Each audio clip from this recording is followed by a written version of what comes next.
మరి కొంతమంది అనుకుంటారు, నేను ఇంత ప్రార్థన చేస్తున్నాను, దేవుని యొద్ద నుండి నాకు జవాబు రావడం లేదే అని కొన్నిసార్లు బయటికి మనం అనకపోయినా మన మనసులో ఎక్కడో ఒక చోట ఆ భావం అనేది మనకు కలుగుతూ ఉంటుంది. చూడండి, కడుపు నిండిన వానికి ఆకలి విలువ తెలియదు. కడుపు నిండిన వారికి ఆకలి విలువ తెలియదు. ఆకలి కొనిన వానికి ఆకలి విలువ తెలుస్తుంది అన్నట్టుగా, చూడండి, మనం కష్టంలో శ్రమల్లో ఉన్నప్పుడు మనం ఏమనుకుంటామంటే, నేను ఇంత ప్రార్థన చేస్తున్నాను, దేవుడు నా మనవి ఆలకిస్తున్నాడా, నా ప్రార్థన దేవుడు వింటున్నాడా, నిశ్చయంగా దేవుడు నాకు జవాబిస్తాడా అని మనలో మనకు కొన్ని సందేహాలు వస్తూ ఉంటాయి. వాయిస్ క్లారిటీగా వస్తుందని నేను అనుకుంటున్నాను. దయచేసి వాక్యాన్ని వినండి.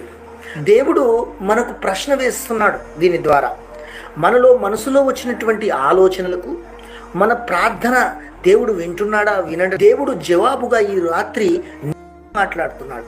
దేవుడు నిశ్చయంగా నీకు సరైనటువంటి జవాబు ఇస్తున్నాడు.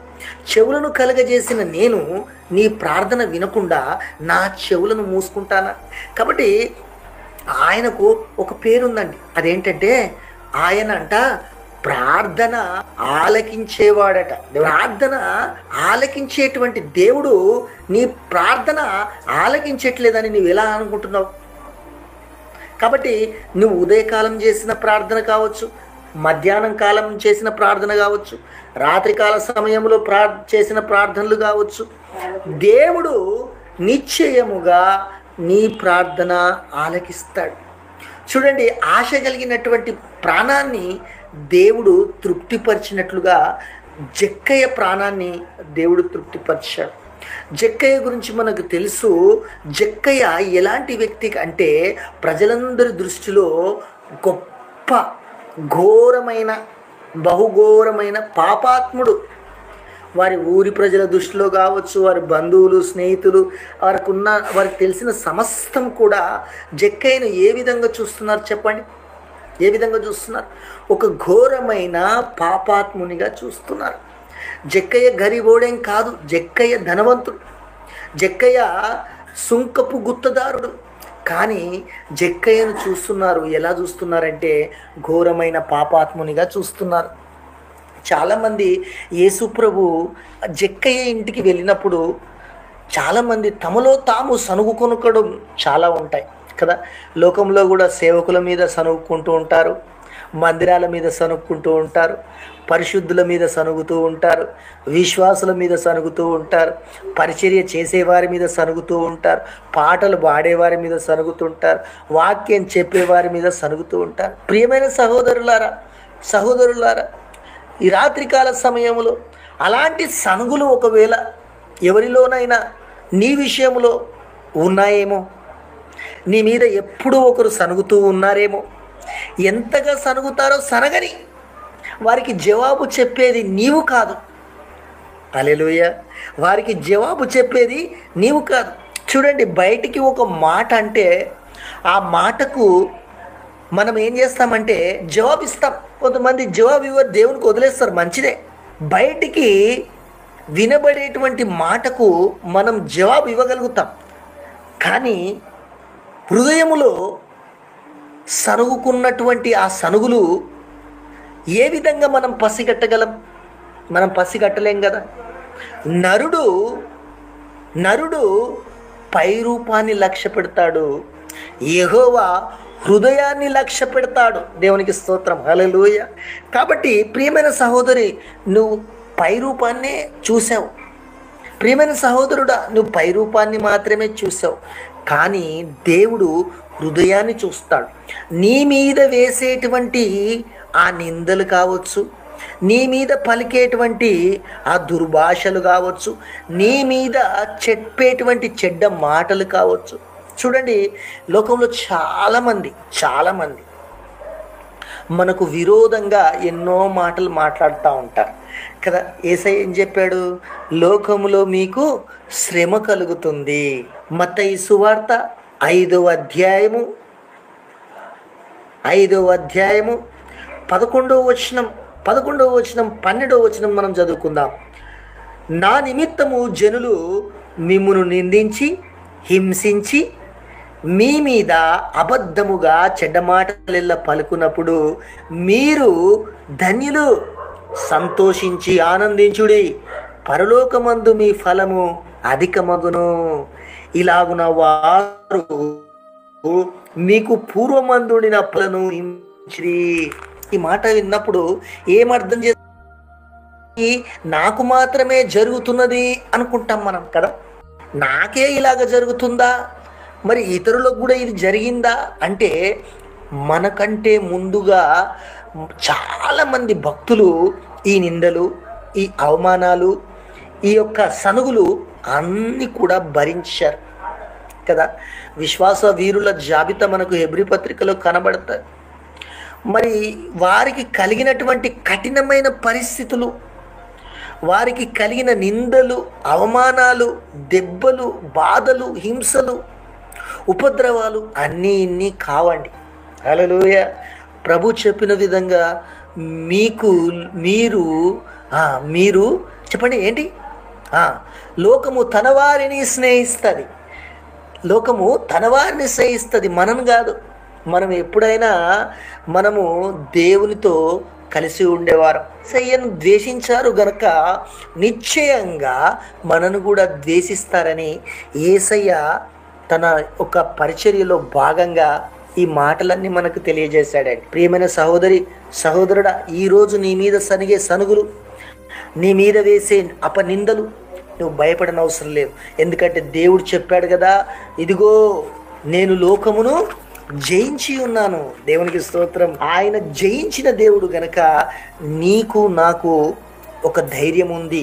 యేసుక్రీస్తు రక్తము ద్వారా, ఆయన పరిశుద్ధాత్మ ద్వారా మనము గొప్ప జయ జీవితాన్ని అనుభవిస్తాం. దేవునికి స్తోత్రం. హల్లెలూయా. చూడండి, జనులు మిమ్మును నిందించి హింసించి అబద్ధముగా మీ మీద చెడ్డ మాటలు పలికినప్పుడు మీరు ధన్యులు, మీరు సంతోషించి ఆనందించుడి, పరలోకమందు మీ ఫలము అధికమవుతారు. ఎవరైతే నిందలు వేస్తున్నారో, ఎవరైతే సనుగులు సనుగుతున్నారో దేవుడు వింటున్నాడు. జక్కయ్య ఇంటికి యేసుక్రీస్తు ప్రభు వెళ్ళినప్పుడు జక్కయ్య మీద సనగల, యేసు ప్రభు మీదనే సనిగారు. ఇదిగో ఇంత ఘోరమైన పాపాత్ముని ఇంటికి ఇతడు ఎందుకు వెళ్తున్నాడు అని అడిగాడు. ప్రభు చెప్పిన సమాధానం ఏంటంటే, నశించిన దానిని వెదికి రక్షించుటకే మనుష్య కుమారుడు ఈ లోకానికి వచ్చాడు. రోగులకే వైద్యుడు అవసరం, బాగున్న వారికి అవసరం లేదు కదా. ఆరోగ్యంగా ఉన్నవారికి డాక్టర్ అవసరం లేదు కదా. ఏమండి, మనము హాస్పిటల్కి పోతాం, ఎప్పుడు పోతాం? ఆరోగ్యం బాగున్నప్పుడు పోతామా, లేదంటే అనారోగ్యంగా ఉన్నప్పుడు, జ్వరం వచ్చినప్పుడు వెళ్తామా? అంటే మనకు రోగం ఉన్నప్పుడే కదా. ఆరోగ్యంగా ఉండి డాక్టర్ దగ్గరికి మనం పోము. ప్రభు అన్నాడు, ఆరోగ్యం గల వారికి వైద్యుడు అవసరం లేదు, రోగులకే వైద్యుడు అవసరం. కనుక నేను పాపులనే పిలువ వచ్చితిని కానీ నీతిమంతులను పిలువ రాలేదు. అప్పుడు చాలామంది అనుకుంటారు, ఓహో నేను నీతిమంతుడిని. అతను ఈరోజు లోకంలో కూడా చాలామంది యేసుప్రభు చర్చికి వెళ్తూ ఉంటే, ఉపవాస ప్రార్థనలకు వెళ్తూ ఉంటే, సండే ప్రార్థనలకు వెళ్తూ ఉంటే, బైబిల్ పట్టుకొని పోతూ ఉంటే పాపాత్ములు పాపాత్ములు పాపాత్ములు అని మాట్లాడుతూ ఉంటారు. కొంతమంది మతోన్మాదులు, కొంతమంది వాళ్ళకి వచ్చిన మాటలన్నీ మాట్లాడుతూ ఉంటారు కదా.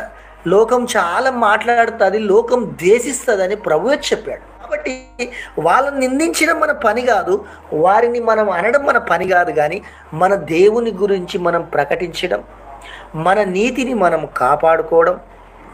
ఒకడు లోకమంతా సంపాదించుకొని తన ప్రాణాన్ని పోగొట్టుకుంటే వానికి ఏం ప్రయోజనం అంటాడు ప్రభు కదా. లోకమంతా మనం చూస్తూ ఉంటాం, కానీ మనలో నీతి లేకపోతే మనము పరలోక రాజ్యానికి వెళ్ళలేము.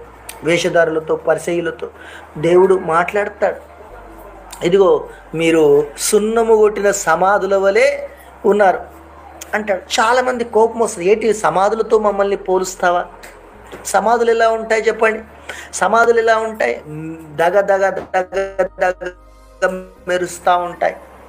సున్నాలు కొట్టిన సమాధులు ఎలా ఉంటాయి చెప్పండి? సున్నం ఎలా ఉంటుంది? మెరుస్తూ ఉంటుంది, చక్కగా తెల్లగా మెరుస్తూ ఉంటుంది. కానీ సమాధి లోపట ఏముంటుంది?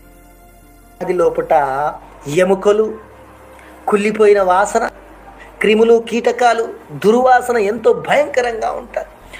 వాటితో మమ్మల్ని పోలుస్తావా అంటే అవును. ఎందుకో తెలుసా? మీరు పై రూపం మీరు మాత్రమే చక్కగా కనబడుతున్నారు, కానీ లోపట మీకున్నవన్నీ కూడా అలాగే ఉన్నాయి.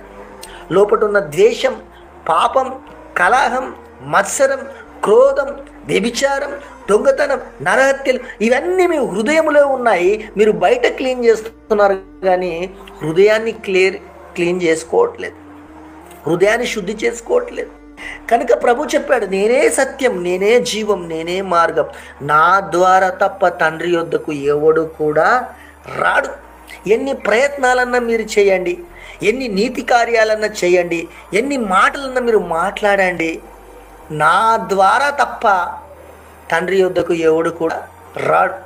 మీ నీతి క్రియలన్నీ కూడా మురికి గుడ్డల వలె ఉన్నవి అంటాడు ప్రభు. దేవునికి స్తోత్రం కలుగునుగాక. హల్లెలూయా.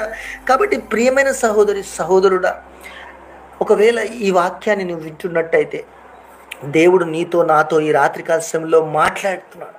ఒక మాట చాలా ఇష్టమండి. ఒకసారి మనకు కొంతమంది మీద ద్వేషం కలుగుతూ ఉంటుంది, చాలా హింసిస్తారు కదా, చాలా బాధ పెడతారు. కొన్నిసార్లు మనం కూడా మనుషులమే కనుక కొన్నిసార్లు కోపం వస్తుంది, కొన్నిసార్లు రివెంజ్ తీసుకోవాలా లేకపోతే ఏదో చేయాలని మనం అనుకున్నప్పటికీ దేవుని వాక్యం, పరిశుద్ధాత్మ దేవుడు మనకు జ్ఞాపకం చేస్తాడు. అదేంటంటే పగ తీర్చుట నా పని. చెప్పండి ఒకసారి. పగ తీర్చుట నా పని, నేనే ప్రతిఫలం ఇచ్చేవాడిని. దేవునికి స్తోత్రం. హల్లెలూయా. ఏమండి, మనం కొడితే లైట్గా ఇట్లా ఒక దెబ్బ కొట్టి వదిలేస్తాం, కొద్దిసేపు మాత్రమే ఆ మంట ఉంటుంది. కానీ దేవుడు కొడితే భయంకరంగా ఉంటుంది. ఎందుకంటే దేవుని వాక్యం చెప్తుంది, జీవము కలిగిన దేవుని చేతిలో పడుట భయంకరం. చెప్పండి ఒకసారి. జీవము కలిగిన దేవుని చేతిలో పడుట భయంకరం. భయంకరుడకు దేవుడు మనకు తోడుగా ఉన్నాడు. నీ మీద వేసే సనుగులు, నిందలు, అవమానాలు, ఇంకా రకరకాల ఎన్నేసరి చేయని దేవుడు వింటున్నాడట, దేవుడు చూస్తున్నాడట. ఒకవేళ అలాంటి నువ్వు కూడా ఏమైనా ఎవరి మీద నన్ను వేస్తున్నావేమో, అది నువ్వు కూడా జాగ్రత్తగా పరిశీలన చేసుకో. ఎందుకంటే తనను తాను సరి చేసుకోకుండా మరి అవతలకు మనం ఏం చెప్పలేమండి కదా. ప్రభు అంటాడు కదా, నీ కంటిలో ఉన్న దూలము నెంచక నీ సహోదరుని కంటిలో నలుసును చూచుట ఎలా అంటాడు. కాబట్టి ప్రియమైన సహోదరుల, నిన్ను నీవు పరీక్షించుకో. ఈ రాత్రికాల సమయంలో ఎవరి మీద నిందలు, సనుగులు నువ్వు వేసావేమో పరీక్షించుకో. ఈ రాత్రి ఈ వాక్యం ద్వారా దేవుడు నీతో మాట్లాడుతూ ఉంటే నువ్వు సరి చేసుకో. ఒకవేళ నీ మీద ఎవరైనా ఇలాంటివి చేస్తే దేవుడు చెప్తున్నాడు, పగ తీర్చుట నా పని, నేనే ప్రతిఫలం ఇచ్చేవాడు. దేవునికి స్తోత్రం. హల్లెలూయా. ఇదిగో నేను త్వరగా వస్తున్నాను. ఒకసారి చూద్దామా. ప్రకటన గ్రంథము 22వ అధ్యాయము 11వ వచనం. అన్యాయము చేయువాడు ఇంకను అన్యాయమే చెయ్యనిమ్ము, అపవిత్రుడైన వాడు ఇంకను అపవిత్రుడుగానే ఉండనిమ్ము, నీతిమంతుడు ఇంకా నీతిమంతుడుగానే ఉండనిమ్ము, పరిశుద్ధుడు ఇంకను పరిశుద్ధుడుగానే ఉండనిమ్ము. ఇదిగో త్వరగా వచ్చుచున్నాను, వాని క్రియ చొప్పున ప్రతి వానికి ఇచ్చుటకు నేను సిద్ధపరిచిన జీతము నా యొద్ద ఉన్నది. దేవునికి స్తోత్రం. హల్లెలూయా. నువ్వు పరిశుద్ధుడవా? అలాగే ఉండు, అలాగే పరిశుద్ధతలో కొనసాగు. నువ్వు నీతిమంతుడవా? నీ నీతిలో నువ్వు నడు. అపవిత్రుడైన వానికి, నీతిమంతుడుగా ఉన్నవానికి, పరిశుద్ధునిగా ఉన్నవానికి దేవుడే ప్రతిఫలం, దేవుడే సిద్ధం చేసిన జీతం ఇయ్యడానికి సిద్ధంగా ఉన్నాడు. గనక నువ్వు భయపడనవసరం లేదు. ఈ రాత్రికాల సమయంలో దేవుడు ఈ మాటలు దీవించి ఆశీర్వదించునుగాక. నాతో కలిసి ప్రార్థనలు ఏకీభవించు. దేవుడు నిశ్చయంగా నీ జీవితంలో అద్భుతమైన కార్యం చేస్తాడు. స్తోత్రములు. మహోన్నతుడా, సర్వాధికారి, సకల ఆశీర్వాదాలకు కారణభూతుడా పరలోకపు తండ్రి, నీకు వందనాలు. ఈ రాత్రికాల సమయంలో ఎంతమంది ఈ వాక్యాన్ని విన్నారో ప్రతి ఒక్కరిని బట్టి నీకు వందనాలు. దీవించండి, బిడ్డలను ఆశీర్వదించండి నాయన. వారి గృహాల చుట్టూ కంచె వేయండి. వారి పనులలో, వారి వ్యాపారాల్లో మీరు తోడుగా ఉండండి. వారి బిడ్డలను ఆశీర్వదించండి. ప్రతి విధమైన దుష్టక్రియలు సంపూర్ణంగా విడుదల దయచేయండి. దుష్టుని బంధించండి, చీకటి తొలగించండి నాయన. బిడ్డలను ప్రభువా మేలు చేయండి, కృప చూపించండి నాయన. నీకు వందనాలు. మారు మనసు లేని వారికి మారు మనసు, రక్షణ లేని వారికి రక్షణ కలుగునుగా కానీ ప్రకటిస్తున్నాను. దేవానికి వందనాలు. భార్య భర్తల మధ్య సమాధానం, ఇరుగు పొరుగు వారితో సమాధానం, సంఘంలో సమాధానం, సమాజంలో సమాధానం, ఉద్యోగంలో సమాధానం, వ్యాపారంలో సమాధానం ఉండునుగా కానీ ప్రార్థిస్తున్నాను. దేవ ప్రతి ఒక్కరి జీవితాల్లో ఆయన ఒక గొప్ప ఆశ్చర్యకార్యం జరుగునుగా కానీ ప్రార్థిస్తూ నజరేడైన యేసుక్రీస్తు నామములోనే ఈ చిన్న ప్రార్థన అడిగి వేడుకుంటున్నాము తండ్రి. ఆమేన్. పరమ తండ్రి అయిన దేవుని ప్రేమ, మన ప్రభు అయిన యేసుక్రీస్తు కృప, పరిశుద్ధాత్మ దేవుని అన్యోన్య సహవాసము చేరి వచ్చిన మనందరికీ ఈ ప్రార్థనలో ఈ వాక్యం విన్న ప్రతి ఒక్కరికి సదాకాలం తోడై ఉండును గాక. ఆమేన్.